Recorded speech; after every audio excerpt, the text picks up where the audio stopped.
Hello chess friends and welcome to Jozarov chess channel and welcome to our best chess games of all time series. So in this series we're following the best chess games that have been ever played in chess history, and today I wanted to show you really an immortal chess game played by the legendary Viswanatha Anand with the black pieces against another legend, Vassily Ivanchuk, the Chucky. I've covered now many games, many winning games played by Vassily Ivanchuk. Even we have some great tactical battles against Garry Kasparov in which Vassily Ivanchuk outplayed Garry Kasparov, really played some immortal queen sacrifices. But this game I'm showing you because it's really a clash of styles, because Vassily Ivanchuk loves a little bit these tactical battles, and here in this game Vishy Anand will outplay him with a simple idea, with a simplification idea, and then will strike, which is a great defense. First of all, you have to get out of this tactical mess because Vassily Ivanchuk is always preparing some tricky ideas. But Vishy Anand plays really a calm game, which is an incredible thing against such an attacker like Vassily Ivanchuk, and that's why I decided to show this game. The Lightning Kid Vishy Anand here with the black pieces. In the Sicilian defense, we have the Richter Rauser attack. As I said, I've explained now many games in which Vassily Ivanchuk outplayed great players in this Richter Rauser attack. It can be really dynamic, but in this game, the legendary Vishy will not allow tactical possibilities. So let's check out the game. E4 played by Ivanchuk, C5 by Anand, knight to F3, D6. D4, C takes D4, knight takes D4, still common theory, and now knight to F6, knight to C3, and now we have the 4 knights variation, knight to C6. So this game can transpose into many sidelines and many variations. Now bishop to G5, we have the so-called Richter Rauser attack, and this Richter Rauser attack is really hard to face because many tactical ideas. If you familiar more with my YouTube chess channel, in this particular line here Vassily Ivanchuk played an immortal queen sacrifice against Sergei Karyakin, but I just wanted to point you out how Vishy will face this opening. He played a calm e6, of course common idea, creating this flexible pawn structure in the center. And there is one thing that I always like when I play the Sicilian, I'm a Sicilian player myself, is this pawn central control. And you see how Vishy Anand will use these 2 pawns in the center, because the main advantage when we play the Sicilian is our pawn majority in the center, because you can see we have always these 2 pawns in the center. White has only 1. White has the advantage of piece activity, and it's really a clash of advantages and disadvantages. In the game, queen to d2 was played by Vassily Ivanchuk, preparing queenside castling, and now bishop to e7. Here queenside castling, finally played kingside castling, and now we have this opposite side attack game, which I always like. It means, I'm repeating myself, I explained it now many times, but when we have this kings on this opposite side, it means you have to be fast on your attack. So it means black will coordinate the attack on the queen side with some a6, b5 possibilities. Here white will try the attack with f3, g4, and who is faster will probably win the game. F3, and this is now this move that I really like, this simplification idea by Vishy Anand, not allowing to get into complex battles against Vassily Ivanchuk. So he showed already his experience, of course. In 1998, maybe Vishy Anand was sort of a rising star. Of course, we know in 2006 he will become the next world champion in chess. But here he showed already his experience in chess. I'm not going into a tactical battle with you. I simply play knight takes d4. Great move. It seems like nothing special has happened, but it really releases the pressure a little bit after queen takes d4. Now the queen is a little bit endangered. If the queen gets attacked, would it still lose sort of a tempo? Again, the queen has to retreat, for instance. And in this opposite side attack games, as I always like to say, you want to evaluate the power of the tempo. You don't want to lose any, and here if the queen again loses the tempo, then black could be maybe faster in the attack. In the game, a6 played by Vishy, and now h4. You see Vassily Ivanchuk is also trying to get a fast pawn breakthrough here. If you try, it seems like a logical idea. It's not such a powerful idea. Here, this bishop to f6. This is the main tactic that that white can play in order to make some kind of advantage. But so far, it's not possible because we can simply take bishop takes f6. It seems now that white can take queen takes d6. and trading off the queens is not a good idea here, but black can really counterplay with some queen to a5 moves. The idea is now to get this knight, bishop takes c3, queen takes c3, weakening the pawn structure in front of white's king. And another tactical idea is to play the move rook to d8, as the queen doesn't have any good moves. e5 doesn't bring you so much because you simply lose it, but I wanted to point you out this e5 move. In some occasions it will be possible after potential b5 move, and that particular moment Vassily Ivanchuk maybe lost a little bit the connection between the pieces. In the game, as I said, h4 was played, not this bishop takes f6 idea, and now b5. Now maybe this bishop to f6 idea would work, but in the game king to b1 played by Ivanchuk, which is also a natural move in the Sicilian, we want to get our king into safety. Now the king is perfectly fine, white's king is not endangered, and queen to c7, also a normal move played by Vassily Ivanchuk.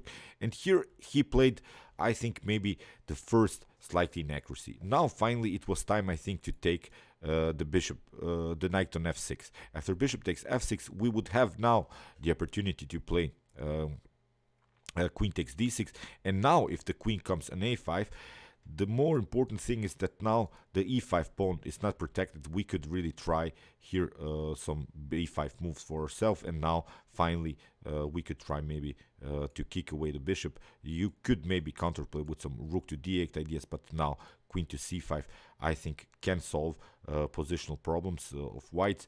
It's better continuation, as said in the game.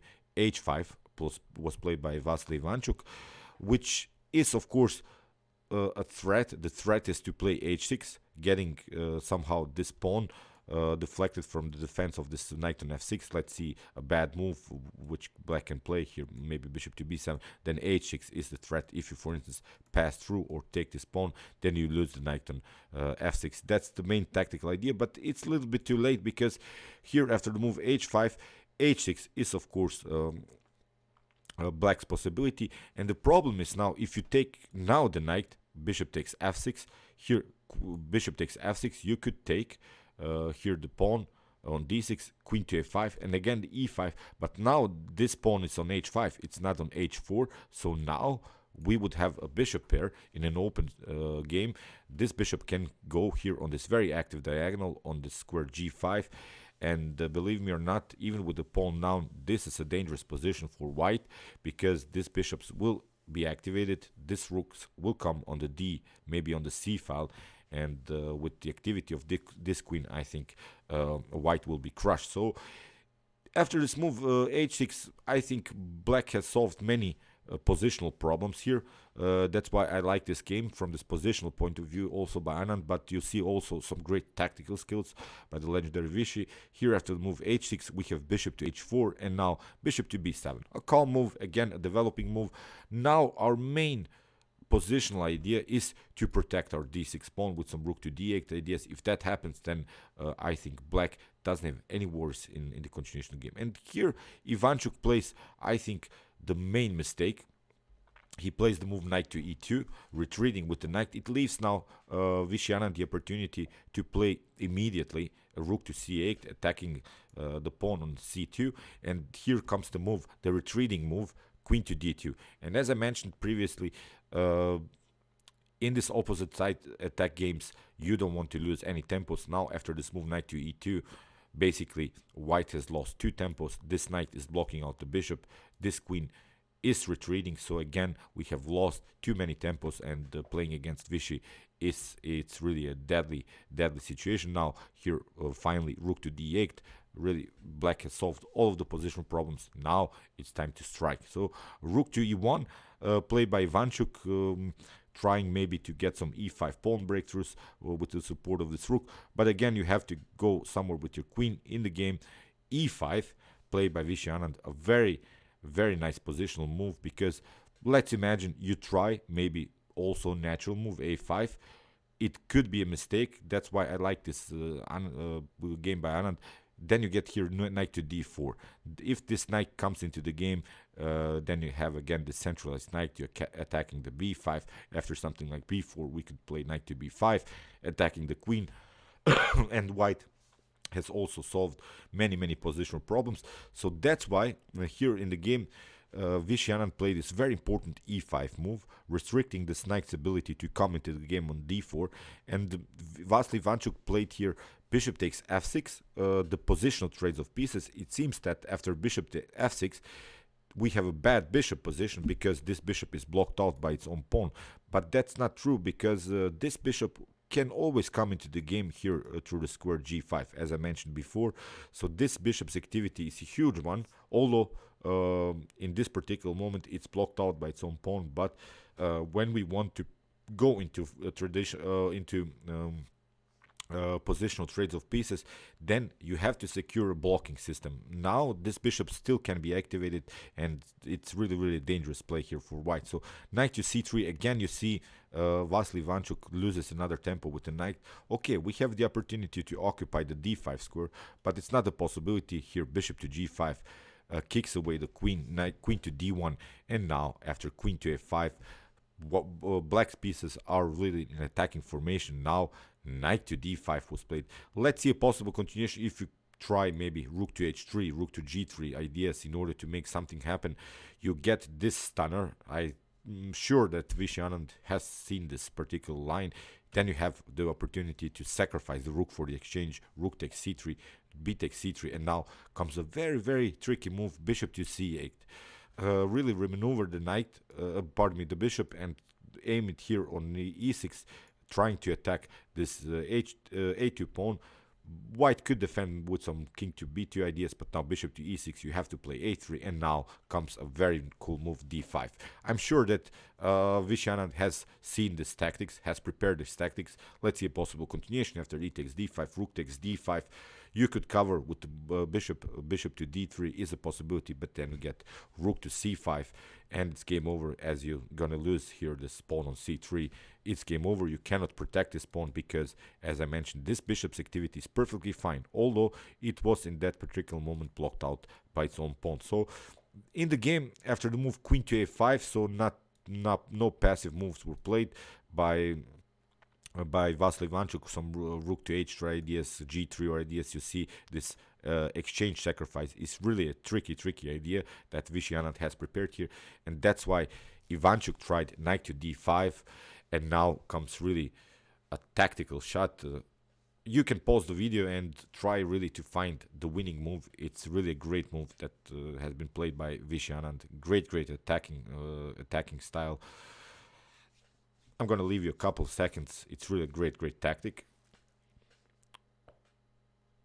Okay, I hope you could have find this next tactical sequence.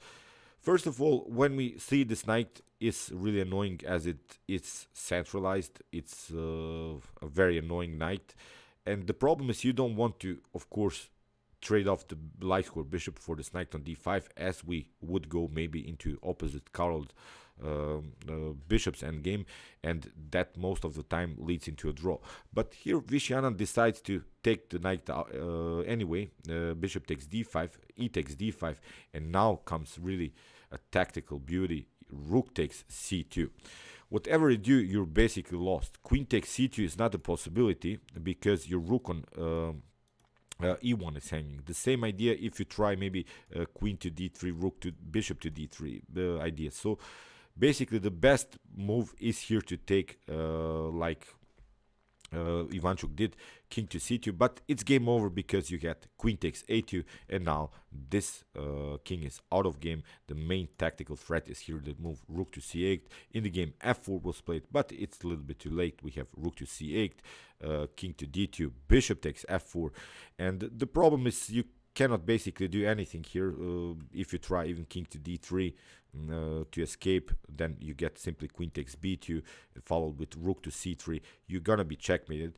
So in the game, king to d2 was played. Here Vishy played simply bishop takes f4, king to e2, queen takes b2, and now after king to f3 we would have the opportunity to play rook to c1, trapping even the queen. Too many tactical threats here in this. After this move, queen takes b2 in this position. Chucky Vassily Ivanchuk resigned, and Vishy Anand won the game. So incredible attack. Really, I like this game because it had really this first calm ideas to simplify the position. We're playing as black, first to neutralize white's attacks, and then this move, rook takes c2. Great attacking skills by the legendary Vishy, by the Lightning Kid, they used to call him, and great attack against another great player, Vassily Ivanchuk. Okay, I hope you enjoyed this game. I really enjoyed it a lot. Meanwhile, you can watch my other best chess games of all times. Here's the link, and you can also watch my computer chess games if you want to see Lila C0, Stockfish games, and many more. And you can also subscribe to my channel if you like this content. Thanks you for watching, guys, and chess is the best, of course.